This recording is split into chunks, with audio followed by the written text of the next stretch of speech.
seru kali seperti dunia mau kiamat aja ini, masalah Palestina sama Israel. Tapi saya mau mengingatkan ya, kedaulatan Tuhan itu ada di tanah Israel. Amin. Ya. Dan Israel itu satu-satunya negara yang dibentuk oleh Tuhan. Ya, wilayah itu pun tanah perjanjian Tuhan. Jadi mereka nggak mengerti sejarah, mereka ngarang-ngarang. Ya, saya melihat itu mereka menggunakan kitab sucinya mereka yang terbitnya 600 tahun setelah Tuhan Yesus naik ke surga.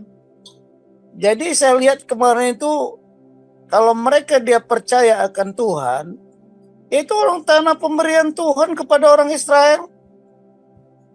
Mau Israel bandel kayak apapun, sejak dari Mesir itu pun sudah bandel sebenarnya. Tapi Tuhan tetap memegang janjinya.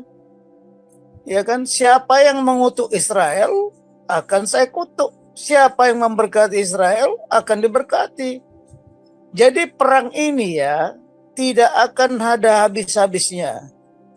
Damai yang terjadi di sana hanya sementara. Dan itu sudah dibuatkan kok di Bible, di Mazmur 83, di Yeskiel 38-39. Jadi Israel itu sebagai suatu negara, dia nowhere to go. Ke kanan, ke kiri, ke atas, ke bawah. Dia memang udah dikepung. Sekarang sudah jelas ya, di Yeskiel 38-39 itu dia akan dari utara. Utara sudah jelas, Rusia sama Turki. Dari timur itu jelas Iran. Dari barat itu Sudan sama Yaman itu. Dari selatan Saudi Arabia. Tapi saya juga kaget waktu Saudi Arabia mengadakan damai sama ada hubungan diplomatik dengan Israel. Tapi sekarang sudah tidak lagi dengan Abraham Accord itu kan. Abraham Accord pun sudah dilanggar.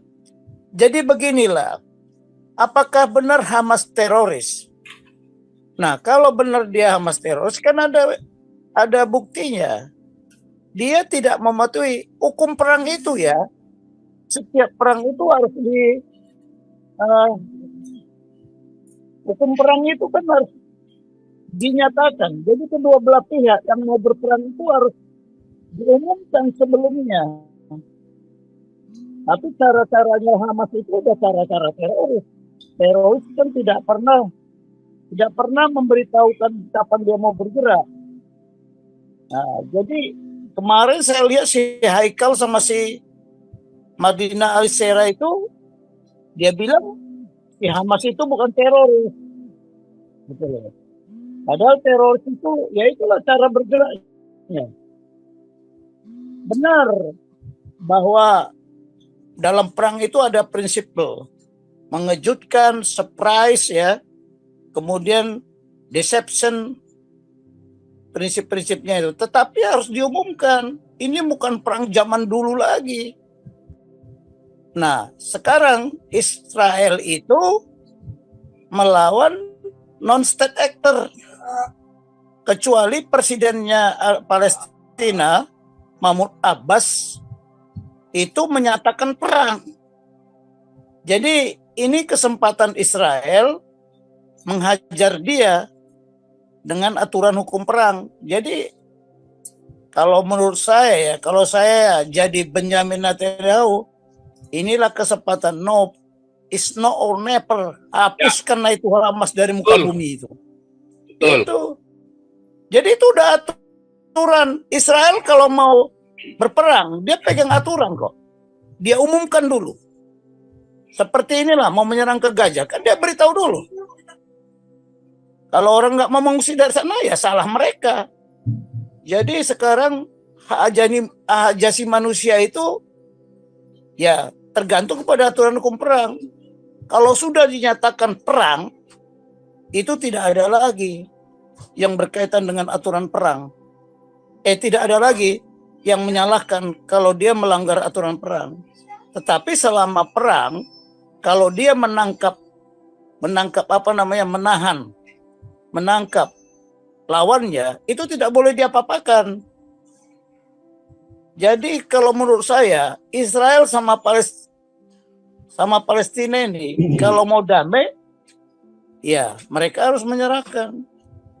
Indonesia berpikiran bahwa Israel itu penjajah. Benarkah Israel menjajah? Itu yang harus diungkit. Si Haikal itu mah, dari mana ceritanya itu kemarin di TV One saya ikuti itu. Pakai sejarah menurut dia. Jadi kita harus mengungkapkan masalah ini dari sejarah dulu lah. Sejarah yang benar, sumber yang benar. Bukan main sumber-sumberan. Ini komentar saya mengikuti terus itu yang perkembangan di TV One itu. Kasihan itu si Monique Reckers itu.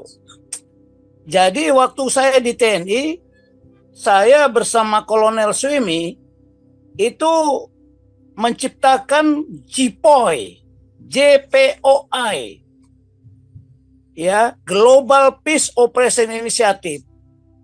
Indonesia kalau mau melaksanakan tugasnya yang kelima, ikut serta dalam ketertiban dan perdamaian dunia yang ikut serta dalam ketertiban dunia berdasarkan perdamaian dunia dan keadilan sosial, dia tidak boleh memihak. Kalau dia memihak Palestina, itu berarti dia tidak bisa melaksanakan tugas yang kelima. Dia sudah mengkhianati konstitusi. Jadi sebaiknya kita bisa bertindak sebagai pasukan perdamaian.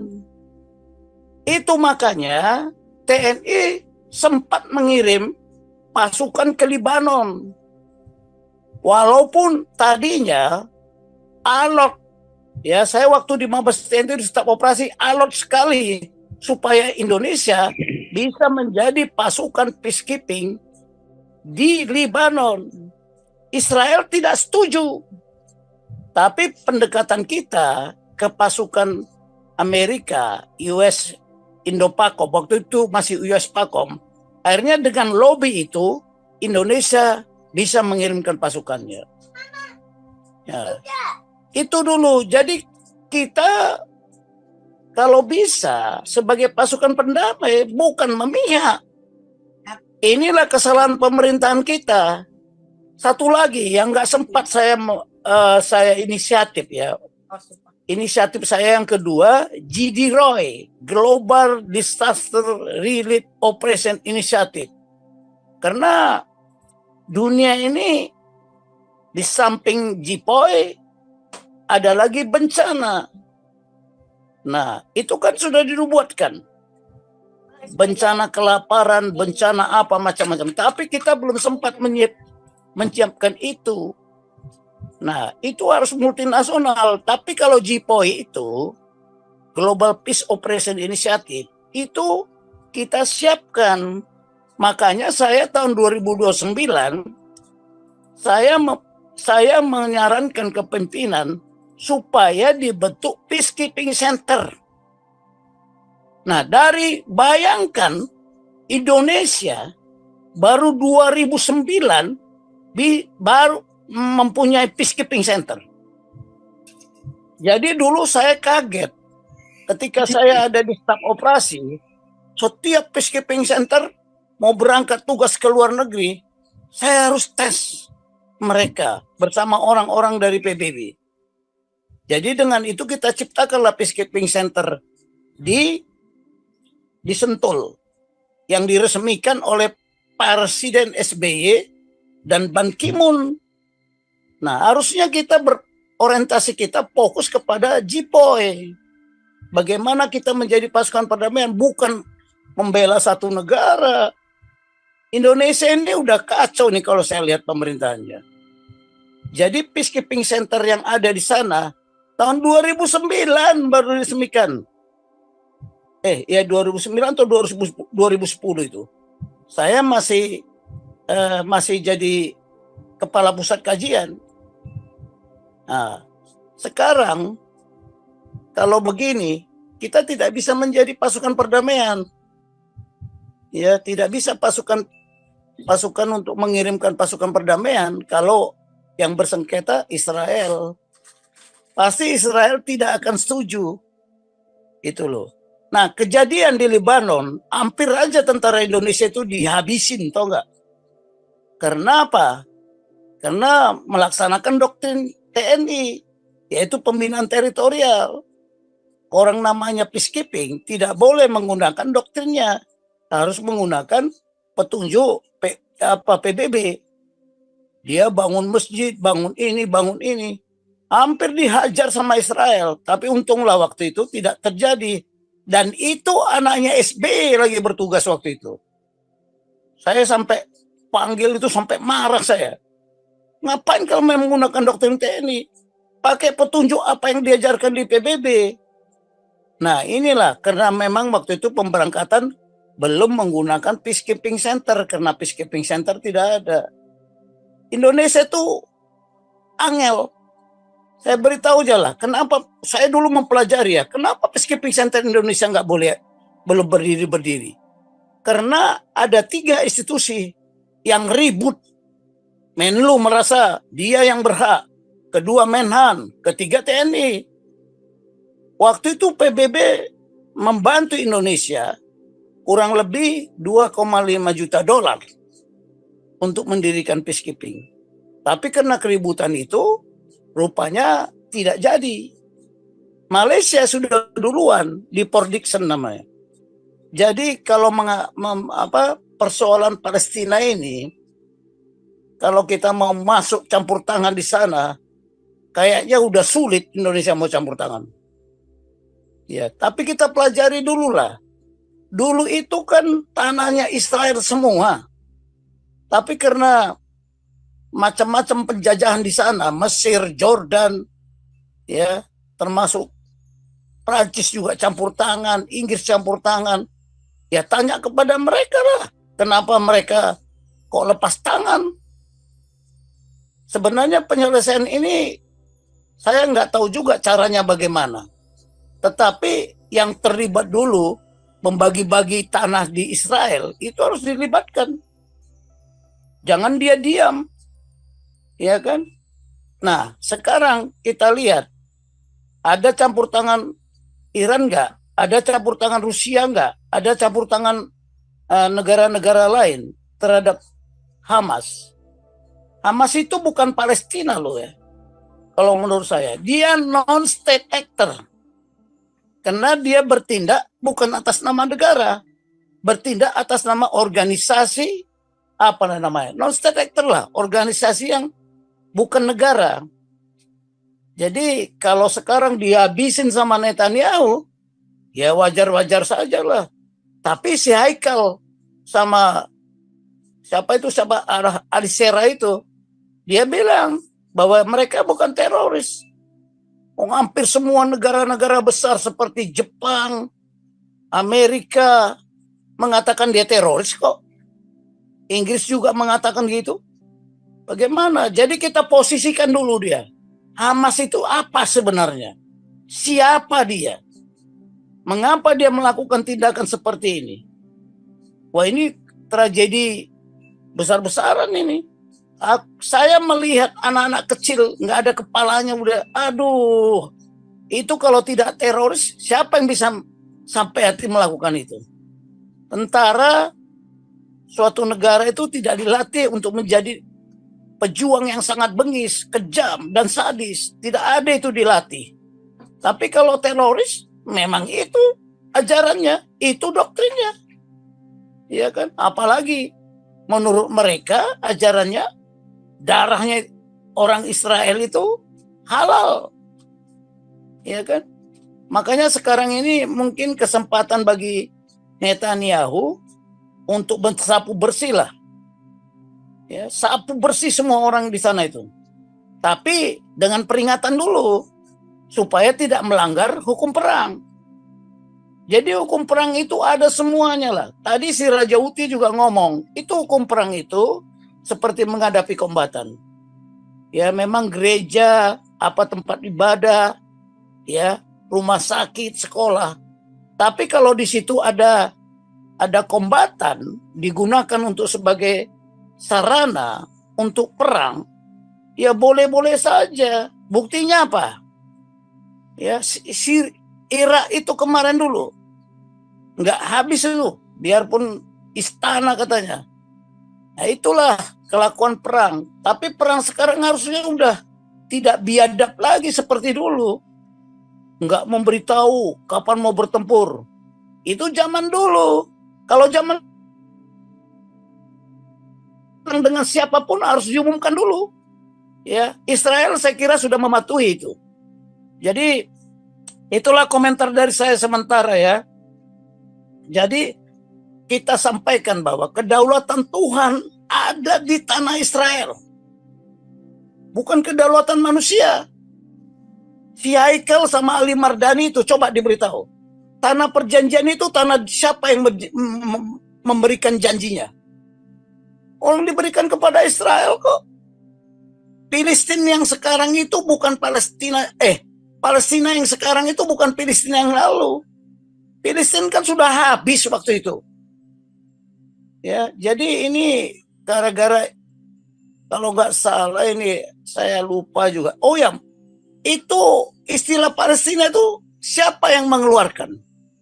Saya lagi mencari, ada nggak bangsa Palestina? Ada nggak bahasa Palestina? Itu dulu. Jadi kalau Israel, dia adalah suatu bangsa, ya, bahasanya pun ada, budayanya pun ada. Tapi memang ini biadab ini. Masa orang lagi sembahyang, lagi merayakan hari raya Sukkot, dibom. Nah, ini kelakuan ini dilakukan oleh mereka, mungkin mengikuti Yom Kippur yang pada saat dulu. Jadi udahlah. Sekarang mereka sama saja menentang kedaulatan Tuhan. Itulah, terima kasih. Salam saudara-saudara, terima kasih sudah menonton video ini dari awal pertengahan sampai selesai. Kiranya Tuhan Yesus memberkati kita semua. Amin. Itulah dia video tanggapan dari seorang jenderal TNI. Ketika beliau melihat bagaimana dari keempat penjuru khususnya negara-negara Islam, mereka mendukung HAMAS dan menyerang Israel, bahkan memusuhinya. Bahkan di Indonesia ini pun mereka salah sangka dengan mengatakan bahwa Israel menjajah Palestina. Dan seorang jenderal ini mengungkapkan bahwa Israel tidaklah menjajah Palestina. Sebab Palestina adalah tanah perjanjian yang diberikan Tuhan kepada Israel. Dan bahkan beliau sangat marah ya teman-teman, kira-kira seperti itu, ketika melihat seperti seorang yaitu bernama Hussein yang sering sekali memfitnah bahkan memburuk-burukkan Israel di Indonesia. Sehingga Indonesia ini kalau kita lihat ya, ketika mereka mendengar Israel, mereka jijik dan mereka anti. Padahal seperti yang sudah pernah saya sampaikan, kalau ya dalam satu bangsa katakanlah Indonesia, ada 10 yang melakukan kejahatan, apakah perasaan kita, bagaimanakah perasaan kita kalau negara luar langsung menjas dengan mengatakan Indonesia itu seperti itu, ini kita musuhi saja Indonesia? Bagaimana perasaan Anda sebagai warga negara Indonesia? Bagaimana pendapat Anda sebagai warga negara Republik Indonesia? Nah, begitu juga lah yang dirasakan bangsa Israel. Oke, mungkin kita sebagai warga negara Republik Indonesia ya memiliki pemikiran bahwa Israel itu jahat. Tapi kan tak semua. Pasti ada hanyalah oknum-oknum saja. Jadi tidak tepat dan tidak benar ketika kita mengatakan bahwa Israel itu begini, langsung kita benci, langsung kita jijik. Itu tidak benar. Nah, teman-teman, mari belajar, coba rasakan sendiri. Ya, ketika kita dicubit, apakah itu sakit? Kalau sakit, maka jangan cubit orang lain. Nah, begitu juga dengan pemikiran kita yang kita lakukan sebagai warga negara Republik Indonesia kepada Israel. Nah, saya rasa itu tidak benar. Nah, Teman-teman, kiranya video yang saya bagikan ini boleh memberikan bagi kita pelajaran penting, dan kiranya video ini juga boleh memberikan kepada kita informasi penting, sehingga kita menjadi warga negara yang cerdas, warga negara yang tidak gampang diprovokasi. Tuhan memberkati. Shalom, sampai jumpa di video selanjutnya.